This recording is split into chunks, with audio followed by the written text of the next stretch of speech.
जी ने कोरी और झूठी घोषणा करी है और निशंक जी को माफी मांगनी चाहिए कि वक्त पर जब आपदा आई है तो लोगों को मरहम लगाने के बजाय उन्होंने केवल उनकी मजाक उड़ाने की कोशिश की है। 12.5 करोड़ की कोई आपदा का कोई कागज अगर निशंक जी दिखा दे तो हम मान लेंगे कि हाँ निशंक जी सही कह रहे हैं, लेकिन मेरी जिम्मेदारी है कि यदि वो अगले एक हफ्ते तक भी दिखाते बना के तो मैं अगर नहीं दे पा रहे हैं तो उन्हें तत्काल इस्तीफा दे देना चाहिए। और अगर लाइव के इंडिया और मैं आपके साथ अमन वर्मा और हमारे साथ जुड़ चुके हैं कांग्रेस ओबीसी विभाग के अध्यक्ष प्रदेश अध्यक्ष आशीष सैनी जी। शहर में जल भराव हो रहा है जगह जगह, उसको लेकर आज बात करते हैं आशीष सैनी जी से।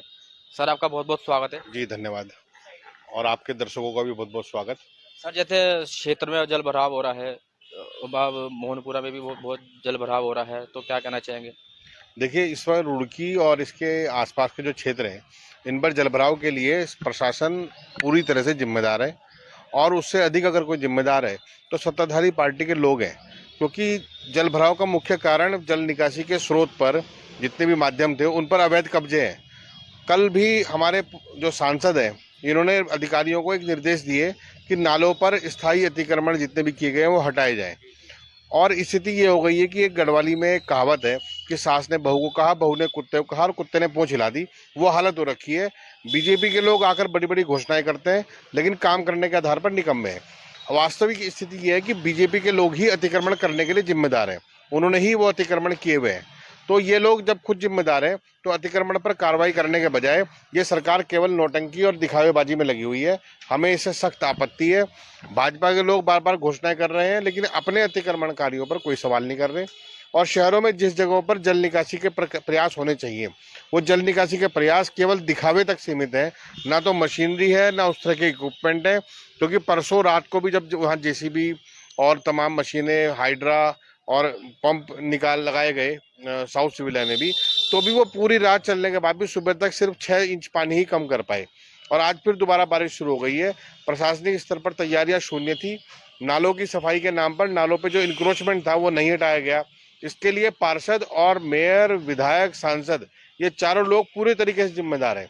सर वहाँ पर पूर्व मुख्यमंत्री हरीश रावत जी भी आए थे, उनका कहना है कि जल्दी ही इसकी जल्दी समाधान होगा, लेकिन उसमें थे, सत्ता में थे, तो जब उन पर उनका ध्यान नहीं किया तो उस पर देखिए जो साउथ सिविल लाइन का इलाका है ये पहले से ही जो था ये चारों तरफ नहर से इधर हाईवे से घिरा हुआ था और जल निकासी के लिए वहाँ पर नाले बनाए गए थे। जो नाले बने थे उन पर इंक्रोचमेंट किया गया है, अतिक्रमण किया गया है। आज भी वहाँ नाला मौजूद है। उस नाले पर अगर इंक्रोचमेंट किया गया है तो उसकी जिम्मेदारी तो वर्तमान अतिक्रमणकारियों की है या फिर उन अधिकारियों की है जो अतिक्रमण देखते ही आंखें बंद कर लेते हैं। ऐसी क्या ताकत उस अतिक्रमण में है कि जो देखते अधिकारियों की आंखें चुनिया जा रही हैं, आंखें बंद हो जा रही हैं। अतिक्रमण हटाने के लिए मेरे द्वारा खुद भी एक अतिक्रमण था, एक पेट्रोल पंप द्वारा किया गया था। अभी जितने भी पेट्रोल पंप रुड़की शहर में बने हुए हैं सब ने अपने सामने के नाले को इंक्रोच किया हुआ है। अब बताइए कि पानी की निकासी का जिम्मेदार कौन है? जिम्मेदार ये अधिकारी हैं जो जल निकासी को रोक रहे हैं। दूसरे नगर विधायक एक नौटंकी करते हैं, वो नहर का हिस्सा काट के कॉलोनी के बीच में से पाइप निकाल दे रहे हैं। जहाँ वो खुद रहते हैं, जहाँ उनका खुद का घर है, अगर वो वहाँ के लिए कोई योजना नहीं बना पाए तो 15 साल तक सत्ता में और पदों पे बने रहने का क्या औचित्य है? यानी 15 साल का जो कार्यकाल रहा है वो केवल निहायत मूर्खता का रहा।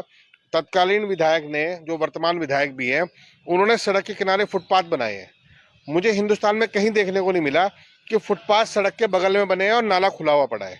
ऐसी मूर्खतापूर्ण काम मैंने इस शहर में देखे हैं वास्तव में। और अगर उनको विधायकों कोई कहता भी है, कुछ सम्मानित पत्रकारों ने सवाल भी उठाया कि आप ये निर्माण गलत कर रहे हैं, तो विधायक ने केवल उनकी हंसी मजाक उड़ाई।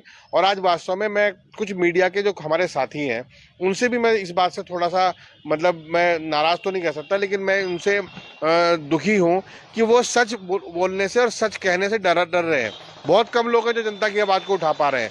इतनी बड़ी आपदा रुड़की शहर के अंदर है, लेकिन आप जैसे 4-5 जो लोग हैं, 10-12 लोग हो सकते हैं, वही लोग, मीडिया के लोग आवाज़ उठा रहे हैं। बाकी लोगों की आवाज़ क्यों बंद हो चुकी है? क्या दिक्कत है उनके सामने? ये निजात कैसे मिलेगी जल भराव से? देखिए अतिक्रमण नालों के ऊपर से 100% हटाना पड़ेगा।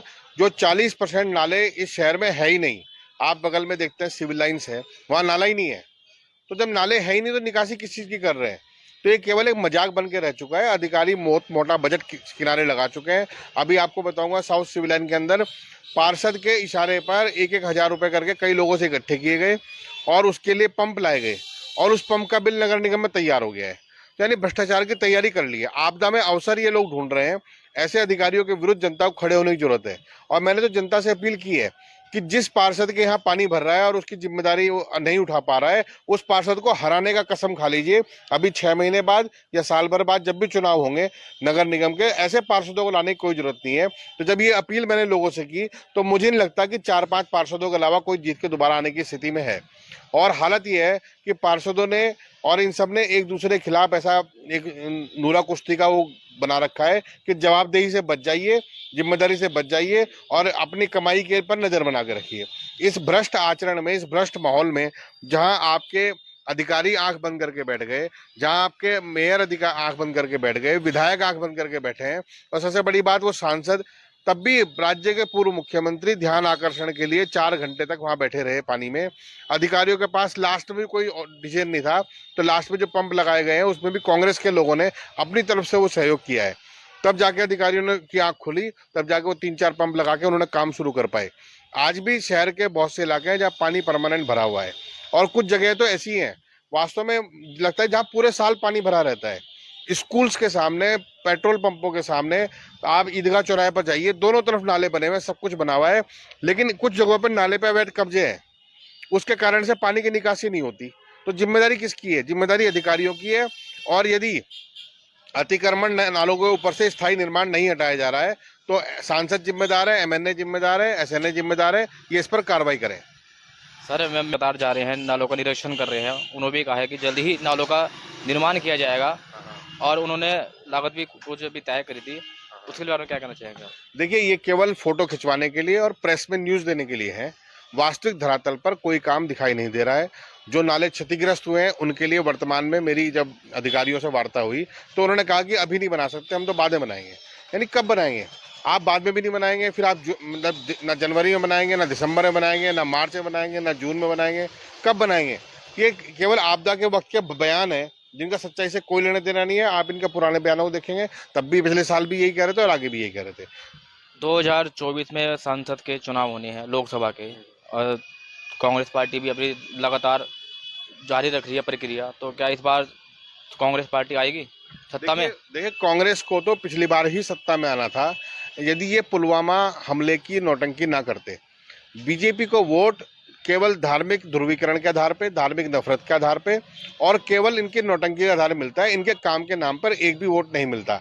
जिस दिन रुड़की की जनता, हरिद्वार की जनता, उत्तराखंड की जनता, हिंदुस्तान की जनता काम के नाम पर वोट देना शुरू कर देगी, भाजपा, मैं गारंटी लेता हूं, अगले 100 साल तक सत्ता में नहीं आएगी।